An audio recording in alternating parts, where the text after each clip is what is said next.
Hello everyone, good morning. কেমন আছো তোমরা সবাই? আশা করছি খুব ভালো আছো আর আমি খুব ভালো আছি। অর্পি লাইফস্টাইল চ্যানেলে তোমাদের সকলকে স্বাগত জানাই। আমি অর্পিতা নিয়ে চলে এসেছি আরও একটি নতুন ভিডিও। তো আজকের ভিডিওটা দেখতে থাকো, আশা করি তোমাদের খুব ভালো লাগবে। তো আমি সকাল সকাল ঘুম থেকে উঠে আজকে পড়াতে গেছিলাম। সকালবেলা পড়িয়ে বাড়ি এসে আগে জামা কাপড়গুলো ধুয়ে দিলাম। এগুলো পরেও এইভাবেই রাখা ছিল, ওই জন্য আগে ভাবলাম জামা কাপড়গুলো কাচি, তারপরে আর কাজ করবো। আমি এই জামা কাপড় কেচে না একবারে স্নান করে নেব, কারণ আজকে এক জায়গায় যাওয়ার আছে। তো ভাবলাম সকালবেলা জামা কাপড় কাচতে কাচতে এমনি ভিজে গেছি, তো ওই জন্য স্নান করতে যাব। তো আমি স্নান টান করে চলে এসেছি রান্নাঘরে। তো মা রান্না বসিয়ে দিয়েছে, ওই কারণেই মা শাক তুলেছে। এগুলো হচ্ছে কচু শাক, আর এগুলো কী বলতো, এগুলো হচ্ছে পেঁপল ডাঁটা। এই কচু শাকের সঙ্গেই পেঁপলের ডাঁটাগুলো একসঙ্গে ছোট্ট ছোট্ট করে দিয়ে রান্না হবে। তো এই কচুর পাতাকে অনেকে শাক খায় না, তো আমাদের এখানে সবাই খায়। কচুর পাতাগুলো খেতে না বেশ ভালো লাগে, ওই কারণে মা কচুর পাতা তুলেছে অনেকগুলো। সেইগুলোই আমি বেছে দিচ্ছি, কোনো নোংরা আছে কিনা, কোনো মাকড়সার জাল ফল থাকে যদি, ওই জন্য একটা একটা করে কচু শাকগুলো বেছে দিচ্ছি।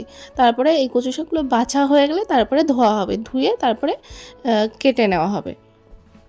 তো অনেকে না এই কচুর পাতা খেতে চায় না, বলে যে গলা চুলকায় বা গাল চুলকায়, এরকম কিছু বলে, কিন্তু আমাদের একদমই সেটা মনে হয় না, বা একটু গলা চুলকায় না, কিছুই হয় না।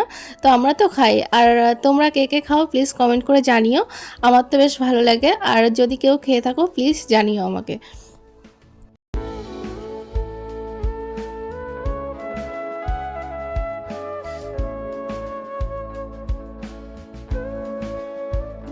তা আমি চলে এসেছি সেই মার্কেটে, যেই মার্কেটে কিছুদিন আগে এসেছিলাম কিছু জিনিসপত্র নেওয়ার জন্য। তো আজকেও এসেছি, কিন্তু আজকে জানি না কিছু নিতে পারবো কি পারবো না, কারণ এত ভিড় না কি বলবো।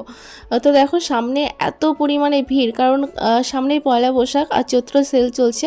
মানে সেল ঠিক নয়, কিন্তু সামনে পয়লা বৈশাখ, ওই কারণেই মানুষের এত কেনাকাটা ধুম লেগেছে। পুরো মার্কেটটা জুড়ে ভিড় প্রচণ্ড। তো আমিও দেখি কিছু নেব, ওই জন্যই এসেছি। এখানটায় বেশ সুন্দর সুন্দর কুর্তি আছে, খুবই কম দাম বলছিল, কিন্তু আমার দেখতে ভালো লাগছে, কিন্তু আমার অতটাও পছন্দ হয়নি, ওই জন্য নিলাম না। এখানে একটা স্লিভলেস ছিল, সেটা খুব পছন্দ হয়েছিল, কিন্তু সেটাও নিলাম না। তো দেখি সামনের দিকে যাই আর কি কি পাওয়া যায়। তো এখান থেকে অনেকেই নিচ্ছিল, ওই জন্য আমি একটু দাঁড়িয়ে দেখছিলাম কি কি আছে কালেকশান। তো এদিকে তো প্রচণ্ড ভিড়, আমি তো কিছু নেওয়ার চান্সই পাচ্ছি না, কারণ একটু দেখে নিতে পারছি না, কারণ এত ভিড় না, ওই জন্য দেখে কিছুই নিতে পারছি না। আর এইখানে জিনিসগুলো অতটা পছন্দ হয়নি আমার। তো এখানে চলে এসেছি দুটো শাড়ি নেওয়ার জন্য। তো এই দেখো, এই মেরুন কালারের শাড়িটা নিলাম, আর এই অরেঞ্জ কালারের। শাড়ি দুটো কেমন হয়েছে জানিও, আমার তো ভালোই লাগলো। এই শাড়ি দুটো নিয়েছি, আর ওইখানে একটা পার্পেল কালারের শাড়ি আছে, ওটাও নেব। মোট 3টে শাড়ি নিচ্ছি এখান থেকে। তো এই শাড়িগুলো নিয়েই আমি বেরিয়ে যাব। তো এর মধ্যে এত গরম, আমি থাকতে পারছি না, ওই কারণে বাইরের দিকে চলে আসছি। তো আমি টোটো পেয়ে গেছি, আমি চলে যাচ্ছি বাড়ির দিকে। আর তেমন কিছুই কিনিনি, আর একটা বাড়িতে পরার জন্য একটা চটি কিনেছি, আর কিচ্ছু কিনিনি, সোজা বাড়ি। কাল যেহেতু নীল পুজো, তো নীল ষষ্ঠীর ব্রত আছে, ওই কারণে আমি আর বৌদি বেরিয়েছি ফুল খুঁজতে। ফুল বলতে কী বলো তো, আকন্দ ফুল, ধুতরা ফুল, এগুলোই খুঁজতে বেরিয়েছি। কিন্তু সারা রাস্তা জুড়ে, মানে সারা পাড়া জুড়ে কোথাও আকন্দ ফুল পেলাম না।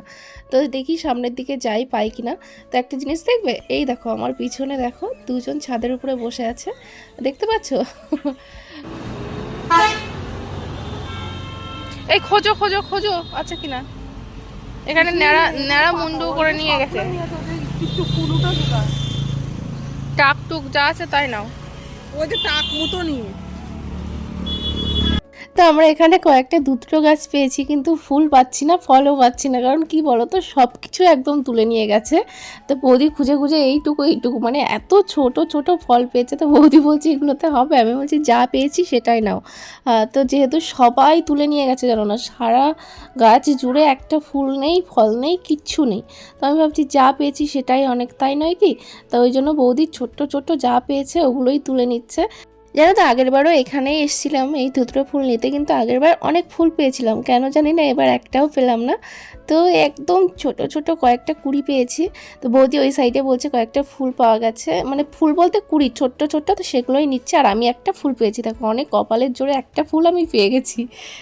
তো এইখানে দেখো আকন্দ ফুলের একটা গাছ পেয়েছি, সেটা থেকে মনে হচ্ছে পাতাগুলো পর্যন্ত ছিঁড়ে নিয়ে গেছে, ফুল তো থাকা দূরের কথা। তো এখানে দেখো কি অবস্থা, আমি রাস্তায় দাঁড়িয়ে আছি, এই হনুমানটা একদম গায়ের মধ্যে দিয়ে চলে গেছে, আমি তো খুব ভয় পেয়ে গেছি, এরকমভাবে ভাবতেই পাইনি। আর এখানেও দেখো সেই একই পরিস্থিতি, তো কয়েকটা ছোট্ট ছোট্ট কুড়ি যেগুলো দেখাই যাচ্ছে না, তো সেগুলোই আছে এখানে, আর একটা ফুল বলতে কিচ্ছু নেই। তো এগুলো নিয়েই এখন যাব বাড়ির দিকে। রাস্তা থেকে ভিতরে একটা বাড়িতে চলে এসেছি অপরাজিতা ফুল নিতে, মানে নীলকণ্ঠ ফুল নেব। এখান থেকে এই ফুলগুলো নিয়েই যাব বাড়ির দিকে। তো এখানে দেখি কি কি ফুল পাওয়া যায় কি না। তো এই যে ফুলগুলো পেয়েছি, ফুল নেই, ফুলগুলো শুকিয়ে গেছে। তো এখানে ছোট্ট ছোট্ট কয়েকটা কুড়ি আছে, এগুলোই নিয়ে যাব বাড়িতে। তাহলে চলো আজকের মতো ভিডিওটা এখানেই শেষ করছি। দেখা হবে নতুন কোনো একটা ভিডিওর সঙ্গে। ততক্ষণ তোমরা ভালো থেকো, সুস্থ থেকো। আর আমার ভিডিও ভালো লাগলে প্লিজ লাইক কমেন্ট শেয়ার করতে একদম ভুলো না। আর আমার চ্যানেলটা প্লিজ সাবস্ক্রাইব করে দিও। টাটা।